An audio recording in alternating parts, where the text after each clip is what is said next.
It's a pleasure to give a report again. 2 years ago, I gave a similar report in Munich at our last conference. And it is important to understand these conferences are not only events of exchange of ideas and novelties, developments, but it is sort also of a meeting for the members who are joining our network, and to the opportunity also to give overview about things that happened in the last 2 years and things that are going to happen in future. So my starting point is the last conference in Munich 2 years ago. Here is a part, of course, of the audience, not the entire audience. I would appreciate very much if we could have an opportunity to have a similar picture also this year here in this beautiful ambiente here. I think there are very good places where we can make such a picture of the attendees. Here I give a very brief overview for those who are not so familiar with our project or our initiative. It started in 1999 as a very small network of 5 German art libraries and developed over the time. Since 2003, we had the first international partners in the group. 2004, we had our first conference, so it's 20 years ago, in Florence, and since 2012 we are partnering with OCLC and using the WorldCat as our technical infrastructure for this catalog. And today we are here at the 10th International Conference. So some remarks on the group. Meanwhile, the landscape is growing and growing. This is a very nice development. We are very happy about it. You see there are concentrations on the world map. This is not surprising, but we have also interesting developments. Is this a pointer? Yeah, in particular in this area. And it would be very nice and satisfying for us to go also further in other regions of the world. The number 73 libraries currently are members of the network in 19 countries on 4 continents. Oh, sorry. Yeah, here you have all the partners. You can be sure that your library is on the screen, but I don't give you too much time to look for it. It's just an overview how manifold our buildings also are, where we are working and where this group is living, so to speak. Here the development over the last 5 years, you see there's a slight growth. We had a big increase in when we started with the OCLC WorldCat infrastructure, and of course in the last year it's a little bit lower, but it is still growing, and I hope very much that there will be more in future. So some remarks on new members since 2022. I'm starting with a new member which is not in fact a new member.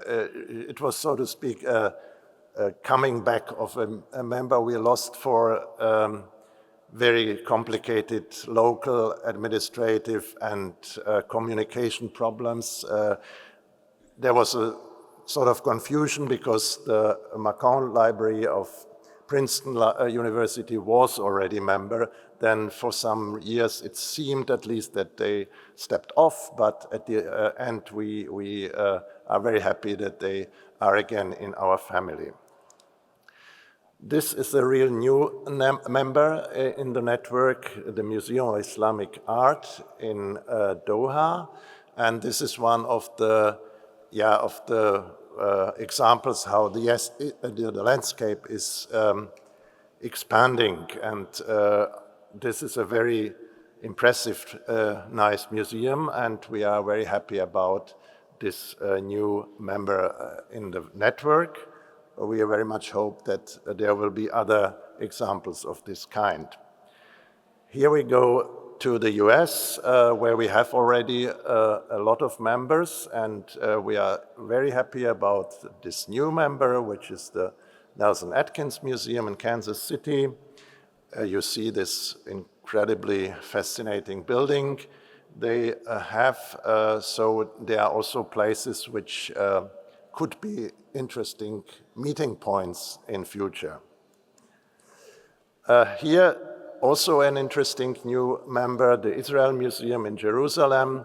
So I pointed these two cities on the landscape out, and Jerusalem is one of them. Of course, currently a difficult area, but we are happy about this new member, and we hope very much that we will have a peaceful relationship in future. Here I show you only as an information, we are negotiating with other possible potential members in these countries. Some of them are already on a very high level of negotiation, so we will have soon them in the network. Some libraries made an expression of interest to join the network, so I just show you the countries where they are coming from, and hopefully at the next conference in 2 years we can present some, or if not all of them, here as new members.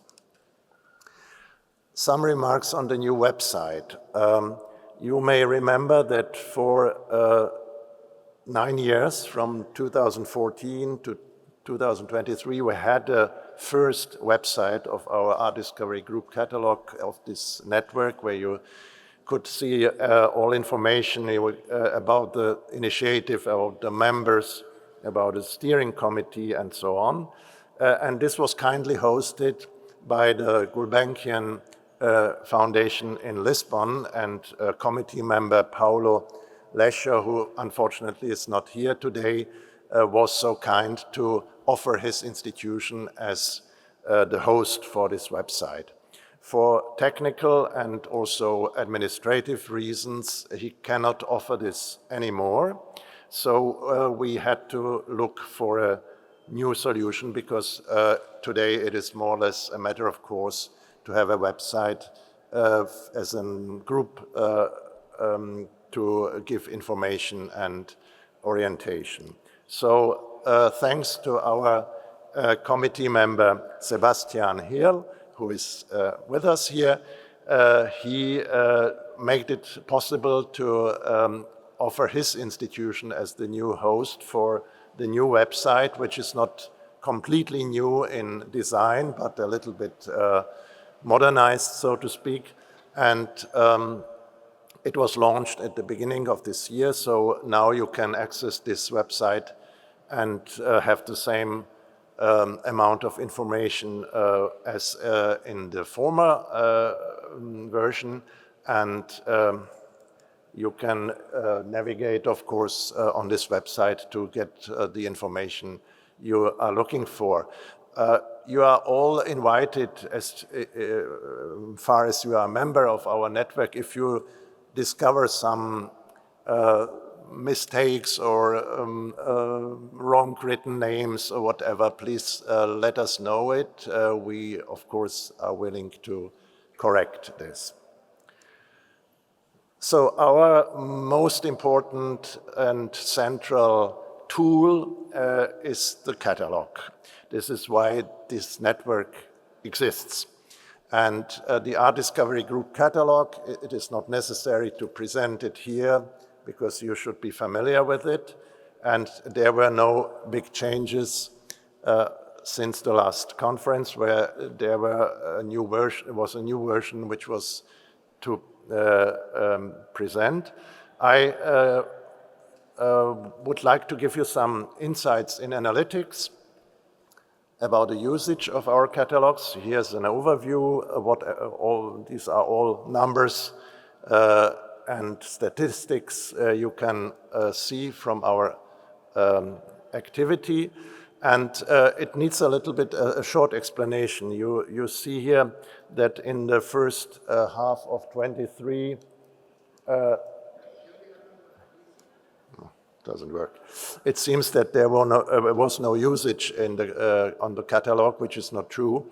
It is only the reason is that OCLC introduced Google Analytics as the tool for measuring all the activities of their catalogs, and therefore we don't have numbers from Google Analytics in the time before in the first half of 23. And since in former times they used a completely different tool for analytics, it is not possible to compare what we had in former times and what we have today. So therefore, there's another problem for the current year because the year is still running, so we don't have a full number acquisition for this year. And therefore, I decided to have a look on the last 12 months, which is not a calendar year, but it corresponds with 1 year. And here you can see that we have more or less, this is not, it's difficult to see this point. The level of usage is more or less constant. There are some differences here around Christmas time. This is obvious that there were less visits, and here you have an overview about the countries from which there is the highest access to the Art Discovery Group catalog. If you look closer at these numbers, so this is the usage over the 12 months, and you see the lines here on the bottom. These are the countries where you have the highest usage. But it is interesting that there are differences in terms of visits, but then in terms of the time, how long a visit takes, and also how the average time of and how many actions are provided, so to speak. So how many pages people open when they visit our website. So you see here on this in this table that Germany is the country where the most users come from. But if you look at the language, you see that Japanese is on rank 2, which is interesting because the number of visits is not the highest, not on second rank, but the views are very high. And the time, the average time of every visit is very high. So 7 minutes is a long time.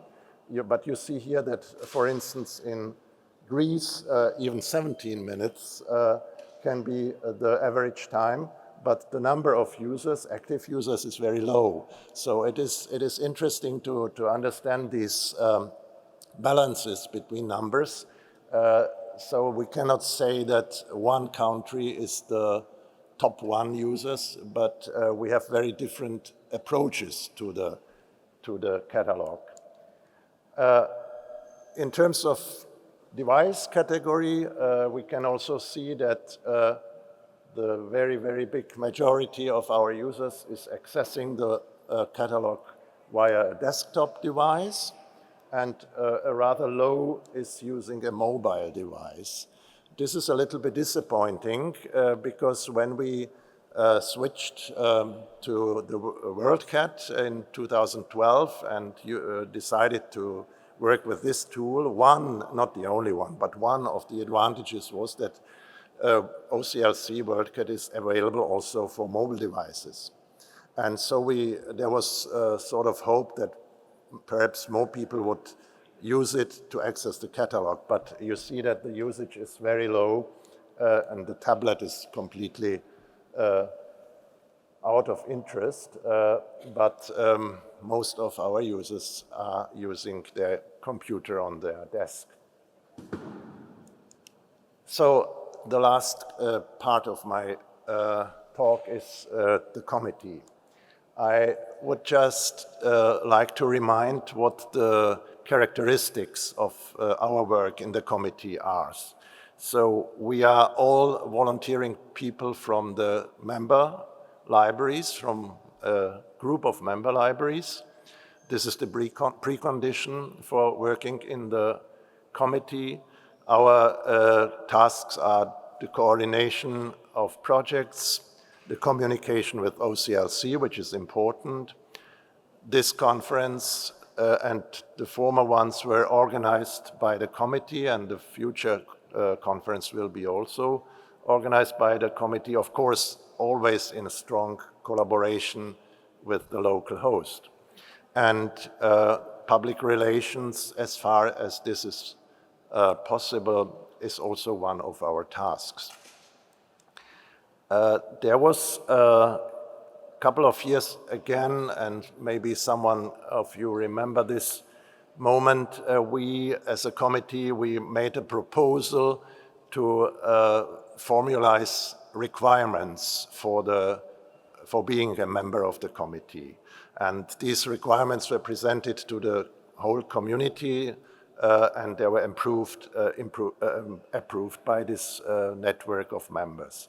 So what we expect from the committee members is that they, of course, attend the committee meetings.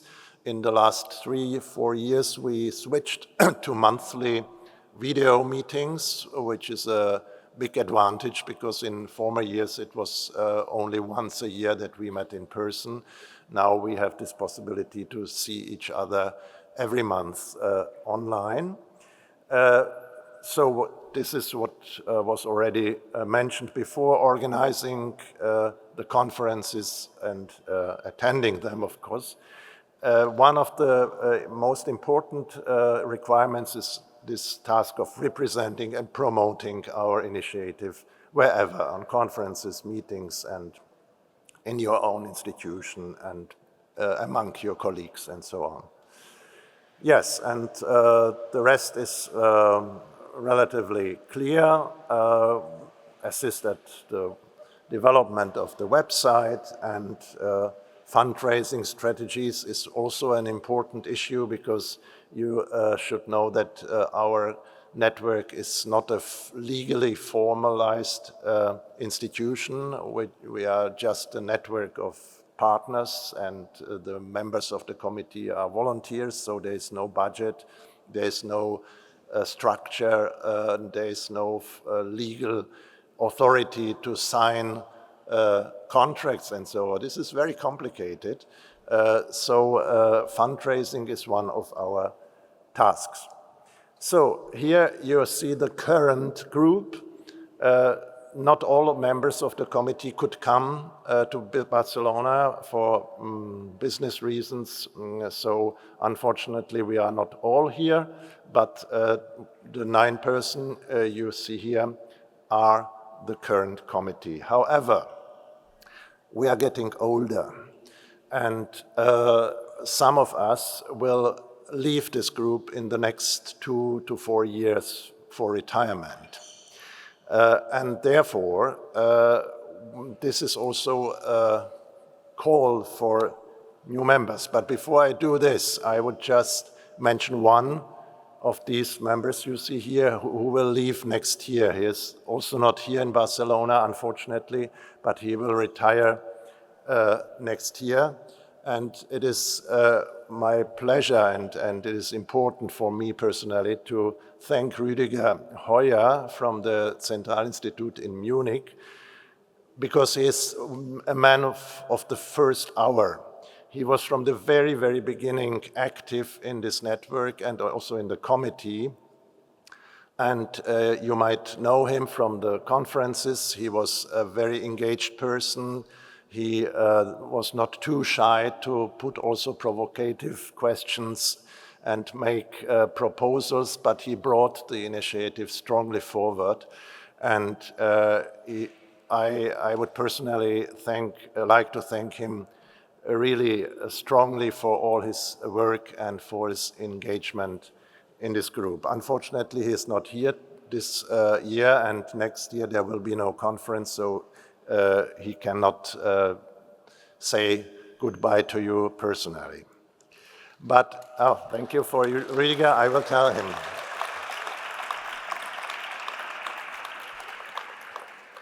So I am closing with this, more or less with this slide. There will be one more. I would like to take the opportunity to make a call for new committee members.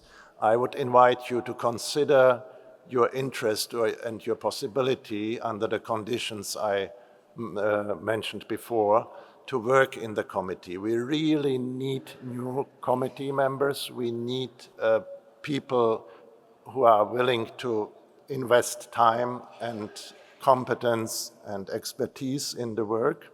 And it is not too much time, but some time you have to invest.